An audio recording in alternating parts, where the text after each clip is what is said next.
अरे वो लाए होंगे, वो विपुल सर वो लाए हैं। मैं उस भारत भूमि का स्वाभिमानी पुत्र हूँ जिसकी रेत मेरी गुवेद की ऋचाएं गूंजती हैं, जिसकी वायु में वंदे मातरम की गूंज सदियों से बह रही है, जिसके आकाश में तिरंगे की छाया और जिसके कण कण में एकता की माया है। मैं उस राष्ट्र का प्रतिनिधि हूँ जहाँ विविध भाषाएं केवल संवाद नहीं, संस्कृति की सौगात है। एक ऐसा देश जहाँ तमिल की गहराई है, बंगाली की मधुरता है, मराठी की दृढ़ता है और हिंदी की व्यापकता है। इन्हीं पंक्तियों के साथ यहाँ पर उपस्थित आप सभी को मेरा नमस्कार। मैं उत्तर सूबे कक्षा 12 का छात्र शंखौर डिस्ट्रिक्ट सीनियर सेकेंडरी स्कूल का प्रतिनिधित्व करते हुए आज विश्व के सबसे अद्भुत अकल्पनीय और अविश्वसनीय भाषा हिंदी के महत्व पर अपने विचारों को रखने के लिए प्रस्तुत हुआ। सर्वप्रथम मैं आपको एक कहानी के माध्यम से हिंदी के महत्व का वर्णन करना चाहूंगा।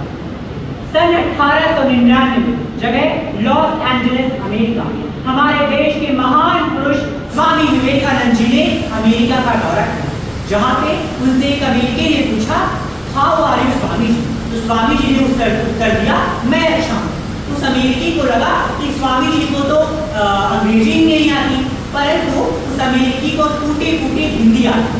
तो उसने उनसे हिंदी में प्रश्न किया, आपको भारत से आके अमेरिका में कैसा लग रहा है? तो स्वामी जी ने उत्तर दिया, I am feeling good, your country is beautiful. इस पर उस अमेरिकी ने सोचा, जब मैंने इनसे अंग्रेजी में प्रश्न किया तो इन्होंने मुझे हिंदी में उत्तर दिया, और जब मैंने इनसे हिंदी में प्रश्न किया तो इन्होंने मुझे अंग्रेजी में उत्तर दिया, ये क्या कहेंगे? तो स्वामी जी ने उसे बताया कि जब तुमने अपनी मातृभाषा में प्रश्न किया तो मैंने अपनी मातृभाषा में तुम्हें जवाब दिया। इसी प्रकार जब तुमने मेरी मातृभाषा का सम्मान करते हुए तुमने मुझसे मेरी मातृभाषा में सवाल किया तो मैंने तुम्हारी मातृभाषा का सम्मान करते हुए अंग्रेजी में तुम्हें जवाब दिया। यह कहानी हमें सिखाती है कि मातृभाषा का हमारे जीवन में कितना अहम योगदान है। हिंदी न केवल एक भाषा है बल्कि हमारे देश के लिए आत्मा के समान है, जिसने हमारे भारत के 28 बेटों को जोड़ने का काम किया। 14 सितंबर 1949 को हमारे संविधान सभा ने हिंदी दिवस को भारत की राजभाषा का दर्जा प्रदान किया, और हमारे देश के पहले प्रधानमंत्री जवाहरलाल नेहरू ने इस दिन को हिंदी दिवस के रूप में मनाने का निर्णय लिया। और अंत में बस मैं कविता के माध्यम से हिंदी के वर्तमान स्थिति का वर्णन करना चाहूँगा।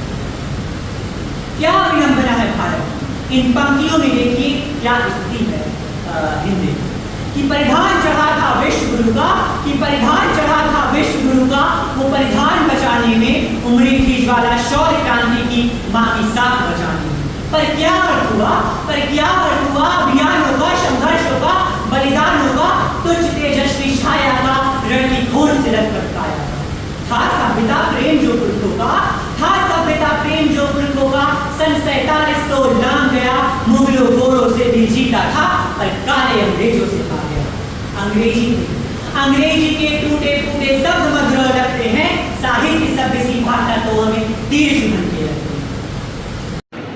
अरे माथे का चंदन है हिंदी क्या है, इन पंक्तियों में देखिए कि माथे का चंदन है हिंदी, भारत का वर्धन है हिंदी, गोरों का मर्दन है हिंदी। राग नहीं, अनुराग नहीं, सद्भाव नहीं, दुर्भाव नहीं, लोगों के दूषित भाव नहीं। और अंत में बस मैं यही कहना चाहूंगा, उठो चलो बढ़े चलो, राष्ट्र है पुकारता, भेदभाव बढ़ रहा है, चाहिए समानता। आइए हम सब एक साथ होकर आज अपनी मातृभाषा हिंदी को वो दर्जा प्रदान करते हैं जिसका वो हकदार है। इसी के साथ मैं आप सभी को अपना धन्यवाद देना चाहूंगा। जय हिंद, जय भारत, जय हिंद।